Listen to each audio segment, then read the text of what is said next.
মা যদি ভালো হয় মেয়ে ভালো হবে, মেয়ে যদি ভালো হয় রে মা ভালো হবে। মাস্টার যদি ভালো হয় ছাত্র ভালো হবে, ছাত্র যদি ভালো হয় রে মাস্টার ভালো হবে। ইডি যদি ভালো হয় ফার্মা ভালো হবে, ফার্মা যদি ভালো হয় রে ইট ভালো হবে। এমন জাতের কচু আছে অল্প জালে সিদ্ধ হয়, এমন জাতের মেয়ে আছে অল্প কথায় বুঝিয়া পায়, এমন জাতের কচু আছে অল্প জালে সেজে না, এমন জাতের মেয়ে আছে অল্প কথায় বোঝে না। বাপ ভালো তা ছেলে ভালো, মাও ভালো তার জি, গাই ভালো তা বাছুর ভালো, দুধ ভালো তার ঘি।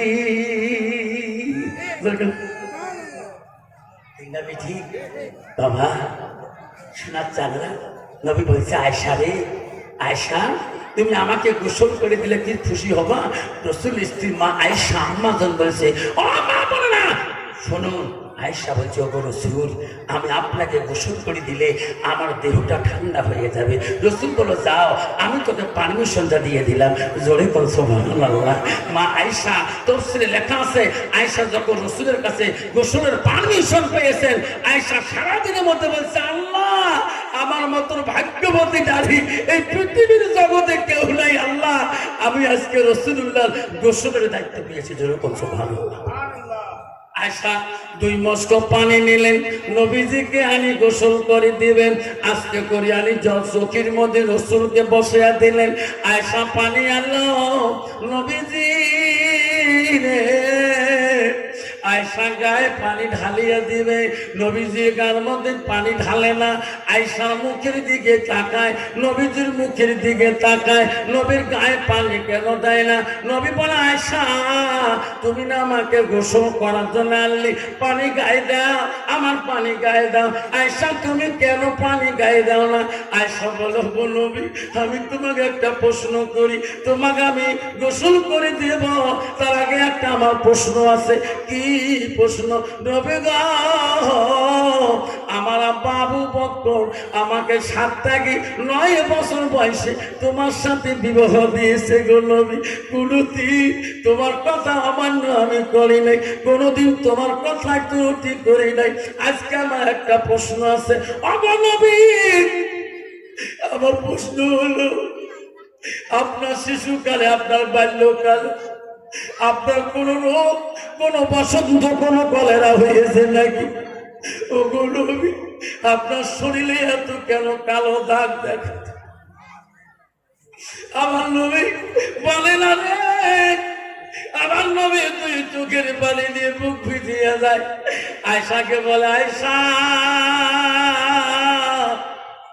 সেই দিনের কথাগুলো মনে করি দিও না রে আয়সা, আমি নবী কষ্ট পাই।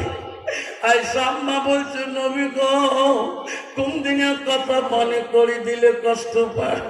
বলছে ওরে আয়সা আমার জীবনে ছোটকালে কোনো রোগ বিধি কোন বসন্ত কলেরা হয় নাই, তাহলে গো নবী তোমার শরীরে এত কালো দাগ কেন দেখা যায়? নবী বলছে আয়সা রে তুমি যখন শুনতে চাও আমি নবী গোপন করতে মানে না। আয়সা ইসলামের খাতিরে আমি দিন প্রচারের খাতিরে আমি যেদিন তাইবের জমিন গেছিলাম তাইবের মানুষ আমার চিনতে পারে না। আয়সা রে তাইবের যুবক গুলো আমাকে পাথর মারে মারে আমার শরীরটা কালো মালে দিয়েছে।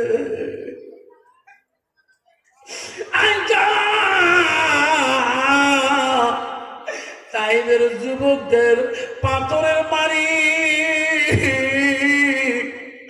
আমি নবী কিলাম তো হয়ে গেছিলাম, মাথায় লাগে পাথর, শরীরে লাগে পাথর। আয়সা সেদিন আমার গা দিয়ে রক্ত, মাথা দিয়ে রক্ত পরি, আমার পায়ের মধ্যে জুতে ছিল রে আয়েশা, আমার গা রক্ত দিয়া জুতা খং শব্দ হয়েছে আয়েশা রে।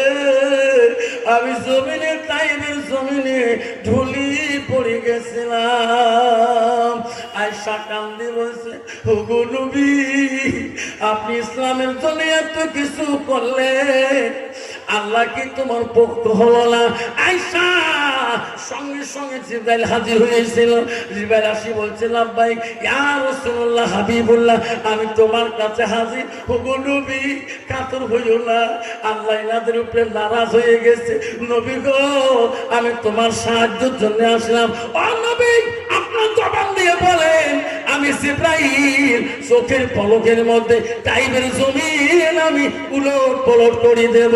আপনি না বলা পর্যন্ত আমি রাসূল তো করতে পারি না, আমি জিবরাইল তো করতে পারি না। ওগো নবী, আপনি বলুন, আপনি বললে আমি তাইবের জমিন উলট পলট বানিয়ে দেব। আমার রাসূল কেমন নবী ছিলেন? নবী বলছে, জিবরাইল তুমি চলে যাও, জিবরাইল তুমি চলে যাও, জিবরাইল তুমি আর বলিও না, আমি তাইবের মানুষকে ধ্বংস করবো না। জোরে করছো সুবহানাল্লাহ। জিবরাইল তুমি চলে যাও। কেন গো নবী?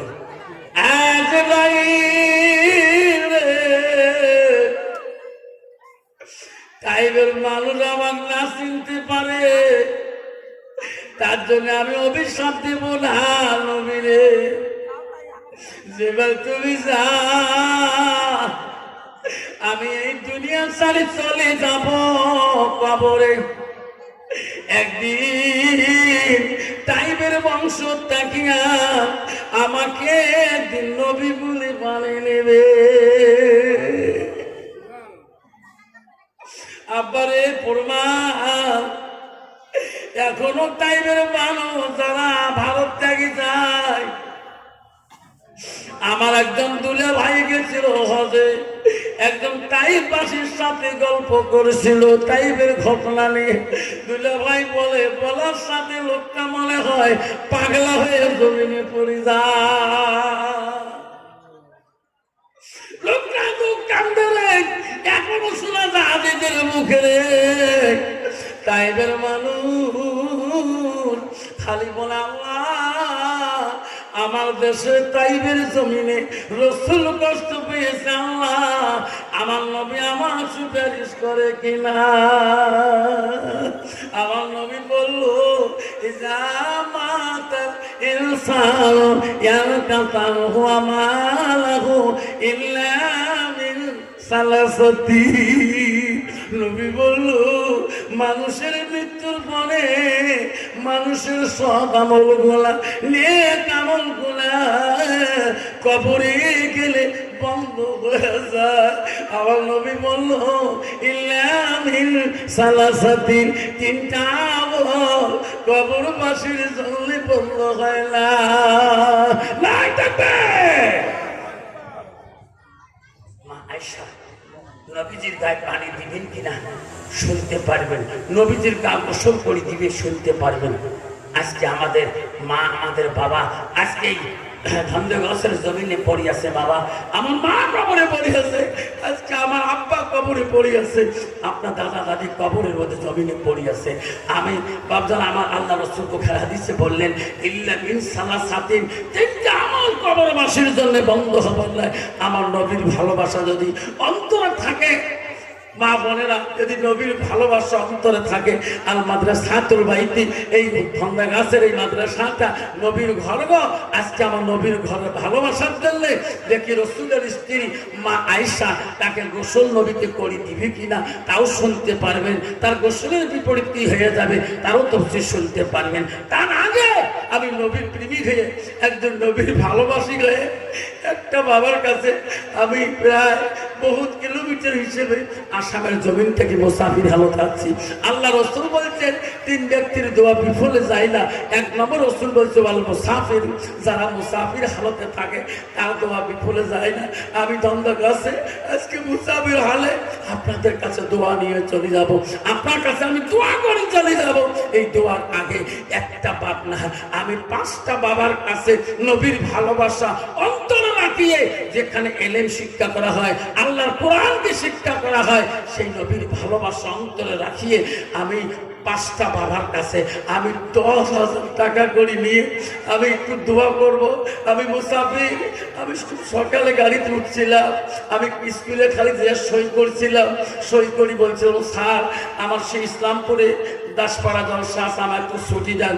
ঠিক আছে যান, সই করি চলে যান। শুধু আপনাদের ভালোবাসায় আসাম কাহা তোমার দাসপাড়া এই ধন্দ গাছ এসিয়েছি। আমি একটা মুসাফির মানুষ, আমি আপনার জন্য দোয়া করে যাব। আজকে সেই দোয়ার আগে আমি 5টা বাবার নাম ধরে দোয়া করতে চাই। তারপরে আমি আয়েশা সিদ্দিকা রাসূলুল্লাহকে গোসল করে দিবে কিনা শুনতে পারবেন। তার আগে একটা বাবার কাছে না 5টা বাবার কাছে দোয়া নিতে চাই। আমার কাছে মোলাকাত করবেন। 10,000 টাকা আছে কোনো বার?